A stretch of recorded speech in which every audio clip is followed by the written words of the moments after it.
here's another question for the group. What do you think gets in the way of your success as a leader or as an individual who is trying to, reach his or her own goals, find their purpose, find happiness? What gets in your way? And you can speak generally or about yourself personally.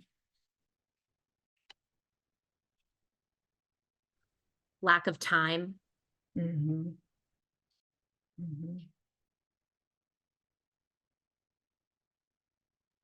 Second guessing. Mm-hmm. That's a big one. Yep. We're going to talk a little bit more about the inner critic in a little bit. Well, you all can keep these questions in mind as and hopefully we'll touch on them. And if we don't, please put a question or a comment in the chat. So I as part of my training, we read a fantastic book called The Mind of a Leader. And Laura's going to put it in the chat. And it's written by the founders of the Potential Project, which has trained leaders, tens and thousands of leaders globally, all over the world. And I really like the way they kind of synthesize for leaders. But as I said, it applies to employees. It applies just to people, even if you're not working, it just applies to everyone. And so they ask the question, what do you need to help your employees increase their meaning, happiness, and connectedness, which is what they want? And they came up with 3 qualities. And of course, there's more, and you guys touched on some of them. One is mindfulness, which may take people by surprise because that hasn't come up a lot in the current leadership vernacular. 2 is selflessness. Now that may not be a surprise. And 3 is compassion, empathy, as Laura mentioned. There's a great quote they have in the book by Peter Drucker, a management expert. You cannot manage others if you don't manage yourself.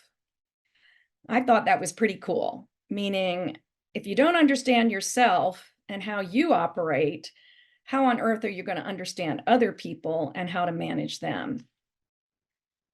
One way to do that, to understand yourself, is through self-awareness. And what does that mean? Kind of what it sounds like. Being aware of what you're thinking, what you're feeling, what your values are. And if you have self-awareness, you can lead with authenticity and integrity. Live your life with this authenticity and integrity. So I thought we'd do a little exercise just by here at our computers with awareness. So just for 1 minute, sit still and try to, with no judgment and no real thinking, just try to be aware. Just be aware of what you're hearing, what you're sensing, what's going on inside. Are you tired? So maybe if we just do that for a minute, and I'll time it.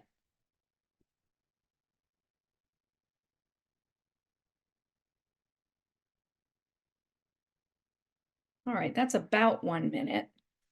Not sure how that went for you guys, and feel free to put in the chat if you want to, how it was for you. So awareness is observing your thoughts, what's happening around you, your feelings, but observing them kind of as neutrally, as if you're not you, as if you're like, oh, okay, she's thinking about work tomorrow, upset about what happened. That's awareness, self-awareness. And interestingly, scientists have found that 45% of all behaviors are driven below the conscious awareness.